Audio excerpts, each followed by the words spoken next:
सबके साथ ऐसा होता है क्या कि एग्ज़ाम पास आते ही अंदर से स्ट्रेस भी आने लगे?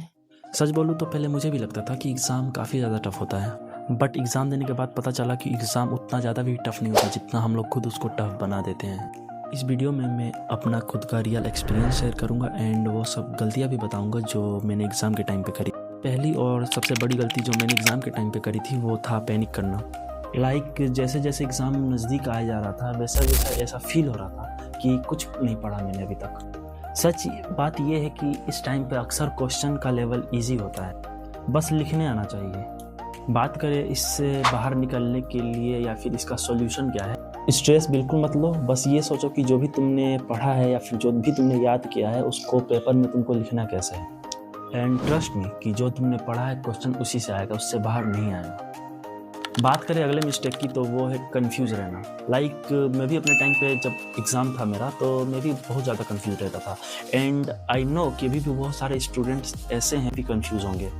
एंड कन्फ्यूज़न ये है कि कभी सोचा ये चैप्टर कर लूँ, कभी सोचा वो, और लास्ट टाइम आते आते टाइम ही ख़त्म। लास्ट टाइम पे कंफ्यूजन मतलब टाइम वेस्ट। बात करें सॉल्यूशन की, अब जो भी तुम्हारा चैप्टर या टॉपिक वीक है उसको बेसिक लेवल पर स्ट्रॉन्ग करो, परफेक्ट नहीं, बस उसको इतना पढ़ो कि क्वेश्चंस तुमसे अटेम्प्ट हो जाए। एक प्रो टिप देता हूँ, अगर तुम्हारा भी कोई चैप्टर, सिलेबस या फिर कोई भी क्वेश्चन पे डाउट हो तो तुम एआई की मदद से उस टॉपिक को अच्छे से समझ सकते हो। तुम्हारे हिस्ट्री का चैप्टर वीक है तो तुम चैट जीपीटी या फिर किसी भी एआई प्लेटफॉर्म से जाकर उसके बारे में जानकारी ले सकते हो, वो तुम्हें बिल्कुल ही ईजी और सिंपल लैंग्वेज में बताते हैं। मिस्टेक नंबर 3, कंपेरिजन करना।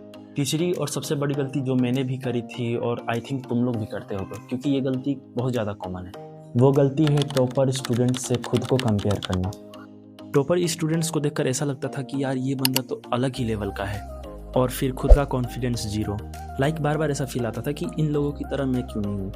वो लोग अगर दिन में 8 घंटा पढ़ रहे हैं, मैं क्यों नहीं पढ़ पा रहा। Do not compare yourself with other because no one knows your ability better than you. अपनी क्षमता को खुद आगे रखो, अपनी क्षमता को इस तरह बढ़ा लो कि लोग तुम्हें देखकर अपने आप से कंपेयर करें। Now move on. Mistake number 4, over research plus distraction. एक गलती और जो सब स्टूडेंट करते हैं और ऑब्वियसली मैंने भी करी थी, यूट्यूब या इंस्टाग्राम या फिर कहीं से भी जाकर सर्च करना, topper study secret, 10 days plan, study strategy, पता नहीं क्या क्या।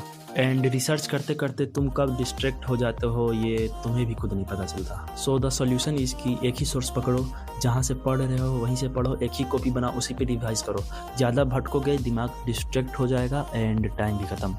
एक बोनस टिप देता हूँ कि लिखना बहुत ज़रूरी होता है। एक चीज़ जो मुझे काफ़ी लेट समझ में आई, सिर्फ याद करना काफ़ी नहीं होता। एग्ज़ाम में मार्क्स तभी मिलते हैं जब आपकी राइटिंग स्पीड अच्छी होगी, क्योंकि मार्क्स याद करने से नहीं मिलता। मार्क्स जब तक आप लिखोगे नहीं तब तक मार्क्स बिल्कुल नहीं मिलेंगे। सपोज आपको हर क्वेश्चन आ रहा, आप सब कुछ पढ़ के आए हो, बट आपकी राइटिंग स्पीड अच्छी नहीं है तो हो सकता है कि आपके क्वेश्चन छूट जाए। 10-15 दिन अगर अभी एग्ज़ाम में बचे हुए हैं तो जितना जल्दी हो सके लिख कर याद करो, क्योंकि लिख कर याद करने से जल्दी वो चीज़ समझ में आ जाएगी एंड तुम्हारी राइटिंग स्पीड भी अच्छी हो जाएगी। ये सब जो गलतियाँ थी मैंने एग्ज़ाम के टाइम पे करी थी एंड हर स्टूडेंट्स भी करते होंगे।